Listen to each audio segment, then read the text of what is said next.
Seth Godin, Purple Cow. Transform your business by being remarkable. If you look at a field of cows, guess what you'll see? Probably the view will be dominated by black and white, with perhaps a few splotches of brown thrown in if you're lucky. But probably none of these will really grab your attention. But now, imagine that you spot, against all odds, a purple cow in the field. It's safe to say you'd notice because the purple cow is really something remarkable. There's a lesson in there for all companies. If your products are like the conventional black and white or even brown cows, you can't hope to attract anyone's attention. Instead, you need to create something exceptional. A purple cow. In these blinks, you'll discover why your customers are your best marketers. You'll also find out why the Leaning Tower of Pisa attracts 100 times the amount of visitors that the Parthenon does. Finally, you'll understand why, sometimes, being ridiculed can be a good thing. Before we begin, we publish new content every week.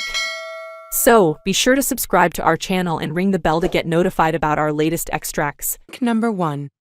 Advertising is losing its power because it is so abundant. You may have noticed that there is a tremendous change underway in the dynamics of marketing. In the past, if you turned on the television or read a newspaper, you would probably see only a few products being advertised. This rarity made those products seem automatically trustworthy. Today, however, countless products are being advertised in countless ways, so the consumer is overwhelmed with advertisements. This has made capturing the consumer's attention almost impossible. This is due to the fact that people are simply too busy to recognize and focus on all the advertising around them. An illustrative anecdote of this is provided by the author. Once, at a nice hotel, he asked a few people around him reading a newspaper to name 2 companies with full-page advertisements in the paper. No one could remember even 2. This obliviousness stems from the fact that consumers ignore marketing unless it meets their exact needs. After all, you wouldn't really take notice of car ads unless you needed a new car. This also means that traditional advertising in mass media is becoming less effective. Say your company buys a television ad. A mass of people will see it, yes, but only a fraction of that mass actually wants your product. And only a fraction of those people is willing to actually pay attention to your advertisement. Finally, only a fraction of this last subset is actually willing to buy your product. Imagine you're launching a new brand of pain relief medication and want to advertise them. The trouble is, there's already a multitude of pain relief brands available. This means you need to overcome 3 obstacles. First, you need to find consumers who want a pain reliever. Second, from this group, you need to find those consumers who aren't happy with the current options. Finally, you need to find the people who will actually listen to what you're saying and buy your product. These trends make it increasingly challenging to really reach your target customers and market your products. Number 2. To make your product or service stand out in the modern world, it has to be remarkable. As we saw in the previous blink, the dynamics of advertising are changing. Looking back at the history of advertising, we can discern 3 distinct periods: before, during, and after advertising. Let's take a closer look at each. Before advertising. This is the oldest form of advertising, where consumers recommended the products and services that solve their problems to each other through word of mouth. For example, people might have talked about the best vegetable seller on the market square, driving more and more customers to her stand. During advertising. In this era, advertising worked like magic. The more you advertised, the more your sales would increase. Companies could buy ads to increase sales and profits, which could then be spent on yet more advertising in a virtuous circle. After advertising. This is the era in which we find ourselves today. We have reverted back to word-of-mouth promotion. These days, social networks like Twitter and Facebook mean that word of great products and services can be spread very quickly. In this new era, there is so much choice in products out there that it is not enough to satisfy the customer's needs. To truly get attention, you need to be remarkable. To get your product or service to stand out in the market and be immediately noticeable, you need to make it a purple cow, something different and eye-catching. The marketing that goes into this is called remarkable marketing. A great example of a purple cow is the new Volkswagen Beetle. The original Beetle had been popular and profitable for over 15 years, so the relaunch was a challenge.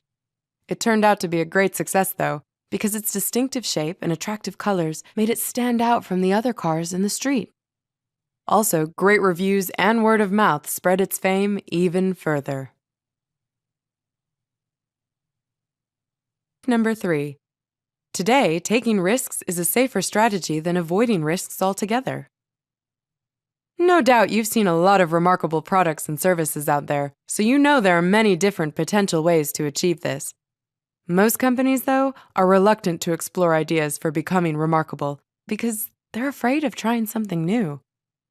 To succeed, you must overcome this fear because there is no place for boring products in the modern market. In a crowded marketplace, not standing out is equivalent to being invisible. Consider the Buick. It has always been a boring car, where the manufacturer has clearly opted not to take any risks with the design. Consequently, it has never sold particularly well. To illustrate the importance of standing out, whatever your field, consider the example of Andrew Weil. He attended Harvard Medical School, where the goal for most students was to become the best doctor around. But Weil chose a different path than his peers. He challenged the medical establishment by combining conventional and alternative medicine, a field often discredited by the medical establishment. The bold choice paid off, and today he has helped hundreds of thousands of people through his clinics, writing, and presentations. Another popular but poor strategy for business is follow the leader, emulating the actions of the leaders in the field. But this strategy will never make you a leader yourself. This is because the leaders likely attain their success by taking risks and creating something exceptional. If you merely imitate this, you will not be remarkable. Companies who choose this strategy inevitably fail in the long run because their market is bound to change sooner or later, at which stage they'll be trapped as they won't have any experience in trying out new things. Just consider the music industry. For a long time, record companies just mimicked each other, producing near-identical products with similar labeling, packaging, etc. But when the technological landscape changed, spawning, for example, online music stores, the record companies felt trapped because they had no experience in dealing with change. Number 4. Focus on the customers who are willing to both try something new and spread the word. So now you know that you need a remarkable product. But once you have one, how do you tell the world about it? Basically, to find the right method, you must first know that there are 5 groups of people who will likely use a product. First, there are the innovators, people who are eager to try new things and be at the cutting edge. Next, there are the early adopters. They are interested in new products because they want whatever advantage they might provide. Then, there are the early and late majorities. These people are the pragmatists who adopt proven products because everyone else is using them too. These groups constitute the majority of the customer base. Finally, there are the laggards, who are reluctant to adopt anything new and will only do so when they absolutely have to. Traditional marketing wisdom suggests that because they constitute the largest segment, you should target the early and late majorities first. But in fact, this is a mistake, as these people are reluctant to adopt new products before they are widely used. Instead, you should target the early adopters. They are likely to discover new products, and even more crucially, they can create buzz around the products. This means you should design your product so it attracts early adopters and helps them spread the word. As an example, consider digital cameras. They are more convenient and cheaper to use than traditional film cameras. So how would you market them? First, you should target your marketing at technology enthusiasts and professional photographers, because they constitute the early adopter segment. This means they will appreciate your product's benefits and convince others to use it as well. They could win you customers from the other segments. To understand how you can encourage people to spread the word about your product, ask yourself questions like, how effortlessly can people recommend your product to others? And, does your target group talk about the products they like? Link number 5. Marketing is about inventing the product, not just selling it after it's been made. what do you think marketing really entails? Traditionally, it was thought that marketing is about communicating the value of products and services once they've been produced. But in fact, this is just advertising. Marketing comprises much more. Marketing is actually about inventing the product. Successful products have been built from day one so that every aspect of the product, design, production, pricing, and sales, is influenced by marketing considerations, meaning how to make the product such that people will talk about it. For example, the CEO of the airline JetBlue asked the head of marketing to be involved in product design and employee training from the start. What's more, marketing means finding a competitive advantage, an edge, that will differentiate you from competitors. To discover your edge, you must try out various ones, carefully comparing where your and your competitors' products differ in aspects like pricing and promotion. Because the heart of marketing lies in your actual product, you should come up with a simple and easy slogan that conveys the main message behind your product. For example, consider the Leaning Tower of Pisa. It's a world-famous tourist attraction because its main message is so easy and simple to spread.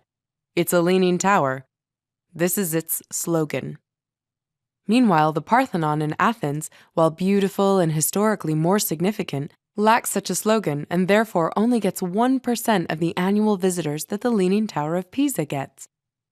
Another example of a great slogan, though a wordless one, is the signature blue box in which Tiffany & Co. jewelry comes in. It radiates a message of elegance and quality, and every time someone gives it as a gift, they are spreading the word about the brand. Number 6. Market to the people who are looking for your solution to their problems, and measure the efficacy of that marketing. As you've already no doubt surmised, the majority of advertisements today are ineffective. The people who see them either aren't interested in the product, or they're not part of the early adopter segment who are open to new products and eager to spread the word about them. So you may well ask, what's so special about the advertisements that do work? And how can you tell if yours do? The key is to target your ads effectively. This is because while earlier marketers could choose whom they wanted to reach, these days the sheer abundance of advertising means it is the customers who have to choose to listen to you. This means your advertisement has to target people looking for a solution, your solution, to their problems. And this is achieved by putting your ad in a place where they are looking for it. For example, Google ads work well in this respect because people type in search terms that reflect what they're looking for, and the ads are selected to offer a solution to whatever problem they express. Whichever way you advertise your product, you will still need to measure the effectiveness of your marketing. This is the only way in which you can find out what works and what doesn't, so that you can optimize your actions. For example, the clothes retailer Zara keeps a close eye on how its products are received in stores and out in the world, and it adjusts its selection of clothes every 3 or 4 weeks accordingly.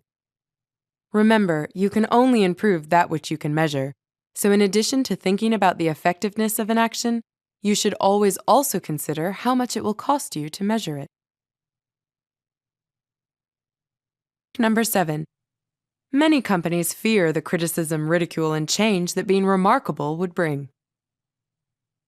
Many companies find it hard to be remarkable because they are afraid. Let's examine some of the things they're afraid of. First, they're afraid of criticism. Being remarkable means attracting criticism because you will stand out of the crowd. For example, the new CTS Cadillac has been widely criticized because it's ugly, despite the fact that it has sold well and those that bought it love it. Creating something exceptional simply attracts criticism. It's inevitable.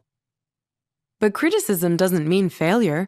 In fact, if you don't attract any criticism, you should worry, because it means you're playing it safe, and as mentioned earlier, this is the road to failure. Second, many companies are also afraid of being inadvertently offensive or looking ridiculous if they are too bold. Indeed, being different can cause people to make fun of you. But even if someone does ridicule your product, their ridicule itself can become famous, thus further spreading the word of your product. But being offensive or outrageous isn't something you should knowingly strive for, as it only works on occasion. What's worse, it can create a scandal, which will create negative word of mouth, not what you want. Finally, perhaps the biggest fear most big companies have concerning creating purple cows is that it would require them to radically transform their existing infrastructure, for example, their factories. After all, once you understand what will be the thing that makes you remarkable, you will need to do whatever it takes to achieve this, and this often means big changes. A prime example of overcoming this fear can be seen in Brad Anderson, the CEO of electronics retailer Best Buy. To differentiate his company from competitors, Anderson totally changed the way the company worked, starting with selling what customers wanted to buy rather than what the company wanted to sell. This paradigm shift resulted in big changes to the infrastructure the company had heavily invested in earlier.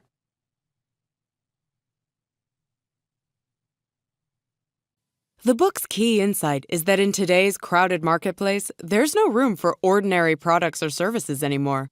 Either you're remarkable or you die.